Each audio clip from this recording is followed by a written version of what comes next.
بسم اللہ الرحمن الرحیم۔ کوئی بزرگ تھے، ان کے پاس ایک دفعہ ایک طالب علم آیا جو دینی علوم سیکھتا رہا۔ کچھ عرصہ پڑھنے کے بعد جب وہ اپنے وطن واپس جانے لگا تو وہ بزرگ اس سے کہنے لگے، میاں ایک بات بتاتے جاؤ۔ وہ کہنے لگا، دریافت کیجیے، میں بتانے کے لیے تیار ہوں۔ وہ کہنے لگے، اچھا یہ تو بتاؤ، کیا تمہارے ہاں شیطان بھی ہوتا ہے؟ وہ کہنے لگا، حضور شیطان کہاں نہیں ہوتا، شیطان تو ہر جگہ ہوتا ہے۔ انہوں نے کہا، اچھا جب تم نے خدا تعالیٰ سے دوستی لگانی چاہی اور شیطان نے تمہیں ورغلا دیا تو تم کیا کرو گے؟ اس نے کہا، میں شیطان کا مقابلہ کروں گا۔ کہنے لگے، فرض کرو تم نے شیطان کا مقابلہ کیا اور وہ بھاگ گیا، لیکن پھر تم نے اللہ تعالیٰ کے قرب کے حصول کے لیے جدوجہد کی اور پھر تمہیں شیطان نے روک لیا تو کیا کرو گے؟ اس نے کہا، میں پھر مقابلہ کروں گا۔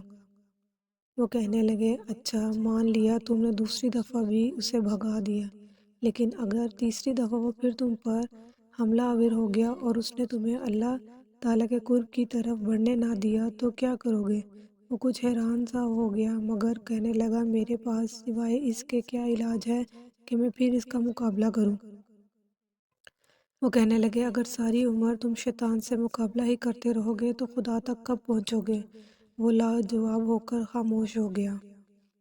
اس پر اس بزرگ نے کہا کہ اچھا یہ تو بتاؤ، اگر تم اپنے کسی دوست سے ملنے جاؤ اور اس نے ایک کتا بطور پہرہ دار رکھا ہوا ہو اور جب تم اس کے دروازہ پر پہنچنے لگو تو وہ تمہاری ایڑی پکڑ لے تو تم کیا کرو گے؟ وہ کہنے لگا، کتے کو ماروں گا اور کیا کروں گا؟ وہ کہنے لگے، فرض کرو تم نے اسے مارا اور وہ ہٹ گیا، لیکن اگر دوبارہ تم نے اس دوست سے ملنے کے لیے اپنا قدم آگے بڑھایا اور پھر اس نے تمہیں آ پکڑا تو کیا کرو گے؟ وہ کہنے لگا، میں پھر ڈنڈا اٹھاؤں گا اور اسے ماروں گا۔ انہوں نے کہا، اچھا تیسری بار پھر وہ تم پر حملہ آور ہو گیا تو تم کیا کرو گے؟